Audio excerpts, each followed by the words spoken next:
Jorge Eliezer Gaitán. Las ideas socialistas en Colombia. Las ideas socialistas en Colombia. Jorge Eliezer Gaitán. Bogotá, abril de 2017. Impreso en Colombia. A mi madre, con el tributo pleno de mi amor ardentísimo. A ella, faro en mis tinieblas, puerto en mis naufragios, caridad y bálsamo en el dolor cruel de mis heridas. Un libro varias veces oportuno. A buena hora se lanza una nueva edición de las ideas socialistas en Colombia de Jorge Eliezer Gaitán, en momentos en que se ha firmado un acuerdo de paz entre las FARC y el gobierno colombiano, cuando se requiere un cambio profundo en las estructuras del poder.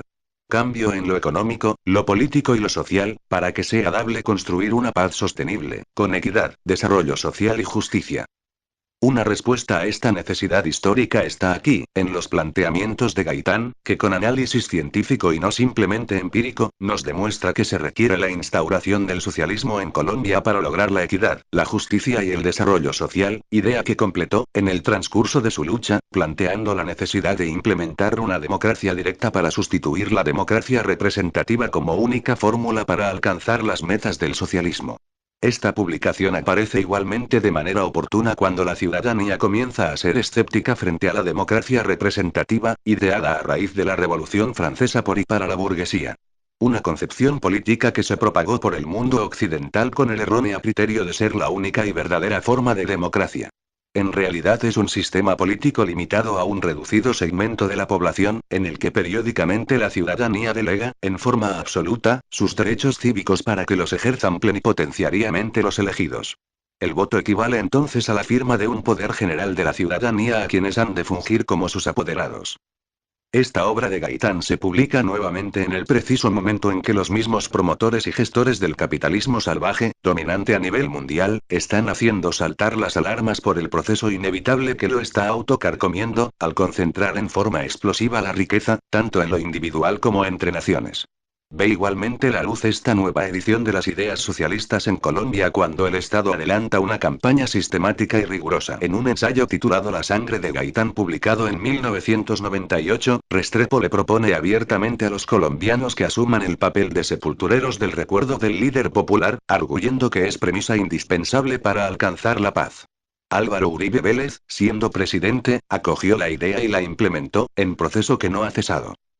El ex alto comisionado de paz del gobierno de Uribe, afirmó: no podemos permitir que su memoria, la de Gaitán, siga actuando a la manera de mensajera de fantasmas, cuando una cultura empieza a convertirse en campo de difuntos insepultos. Astutos maestros del olvido que nos ayuden a recuperar la fuerza y la inocencia en aquellos momentos en que el culto a los muertos. Momento de declaramos insolidarios con la historia, de asumimos como apátridas si la patria se sigue reduciendo a la estupidez colectiva de aplastar la vida para que la sangre de mártires y caudillos continúe viva.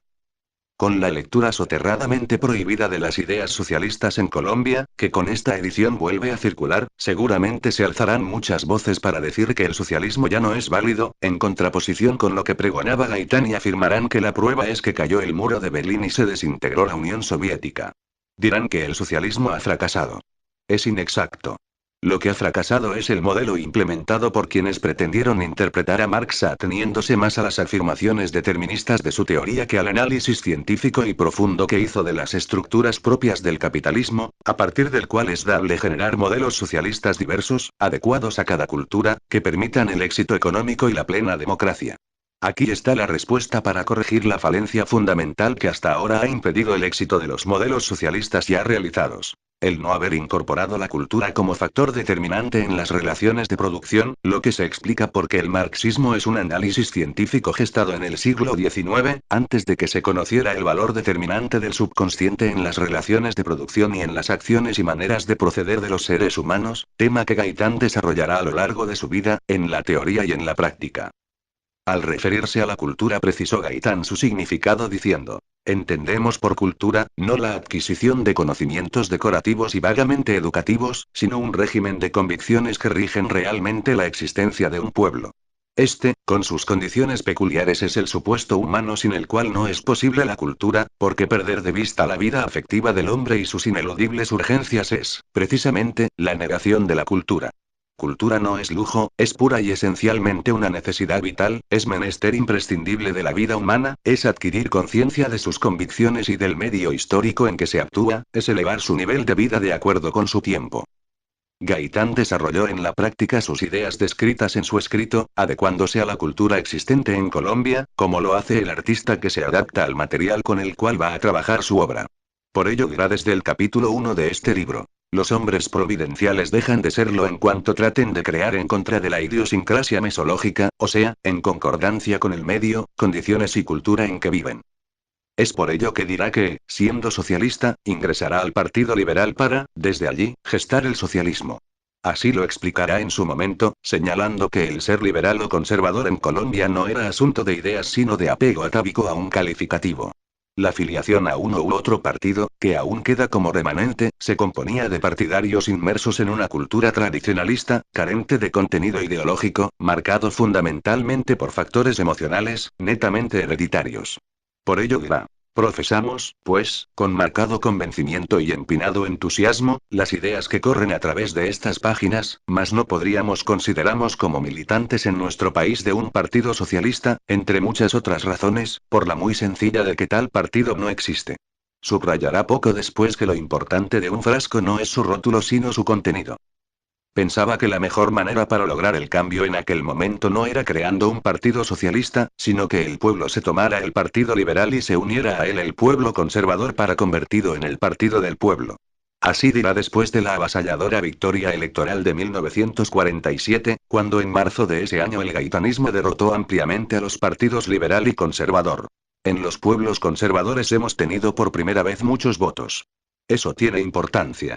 Es lo que estamos buscando. Que el pueblo, todo el pueblo, se identifique con el Partido Liberal y que los oligarcas se queden con el Partido Conservador. Así estaremos claros. Ajustándose a la mentalidad imperante, Gaitán no pretendía dejar de modificarla. Al contrario.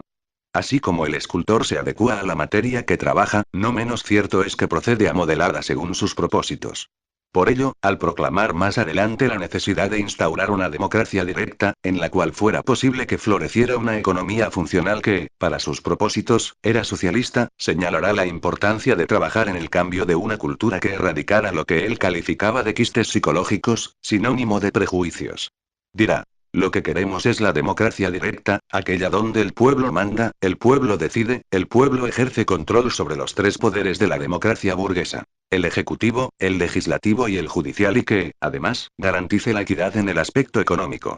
Allí donde el pueblo es el pueblo ordena y ejerce un mandato directo sobre y en control de quienes han de representarlo. Todo esto exige trabajar honda y apasionadamente en el cambio de una cultura que despierte en el pueblo voluntad para regir directamente sus destinos y exige un profundo cambio constitucional para disponer de una constitución acorde con la necesidad de un mandato popular directo sobre los destinos de la patria, que elimine los filtros que la democracia burguesa establece y defiende. El propósito de modificar la cultura delegataria imperante, para que los colombianos se empoderaran de su destino, lo aplicó como administrador de la cosa pública y como dirigente de masas a través de lo que él llamó acciones colectivas, ejercitando a la ciudadanía y a sus seguidores para cumplir con el propósito que él describió así, en reportaje que le hicieran cuando en 1936 fue nombrado alcalde de Bogotá. Mi programa va a ser de acción colectiva. Los colombianos deben dejar de ser espectadores, transformándose en actores, y deben trabajar por el bien de la comunidad, más que por sus propios intereses. Tener en cuenta la cultura como componente sustancial de las acciones humanas y, a su vez, buscar caminos y métodos para modelarla, adaptándola a las necesidades del cambio, fue lo que le permitió a Gaitán convocar con éxito al pueblo de las ciudades y los campos, desde la clase media hasta la marginal y sin distingo de partidos.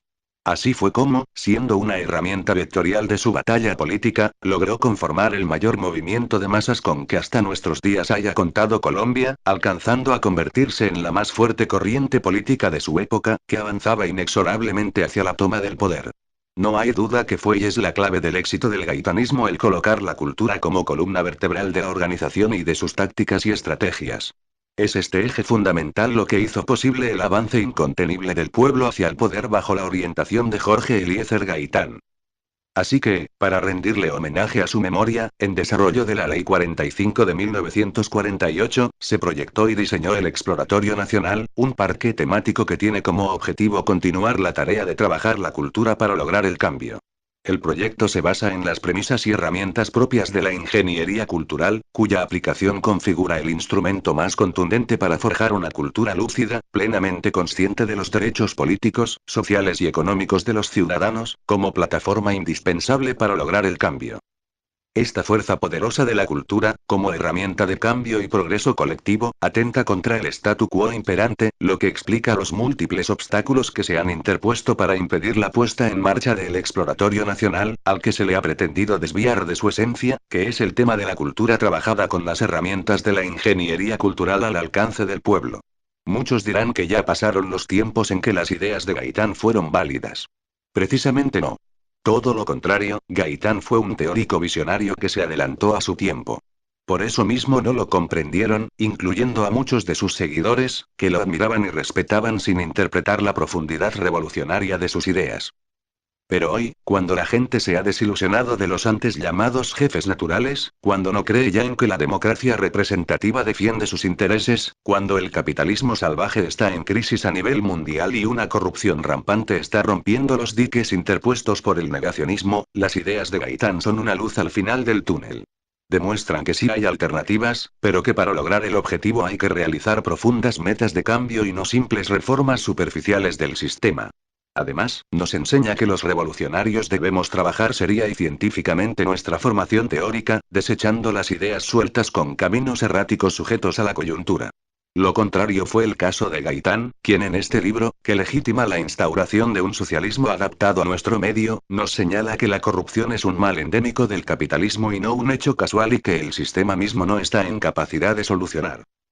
Por eso es importante que el libro nos haga reflexionar en una frase suya que nos advierte que, cuando nos encontramos en la decadencia del proceso romano, de la Edad Media, del Renacimiento o de las monarquías absolutas, ante un desmoronamiento profundo de la moral colectiva, es porque claudicaba en ellos lo que hay de más hondo y permanente en los valores de la vida histórica.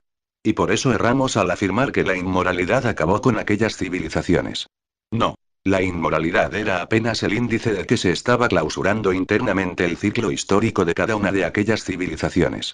La inmoralidad colectiva no era la causa sino el síntoma. Y así diremos hoy. No es que la falta de moral esté minando este ciclo de civilización que hemos convenido en llamar capitalista. Es que el mundo capitalista está minado por dentro y por eso tiene el índice de la inmoralidad. Bogotá, 9 de abril 2017.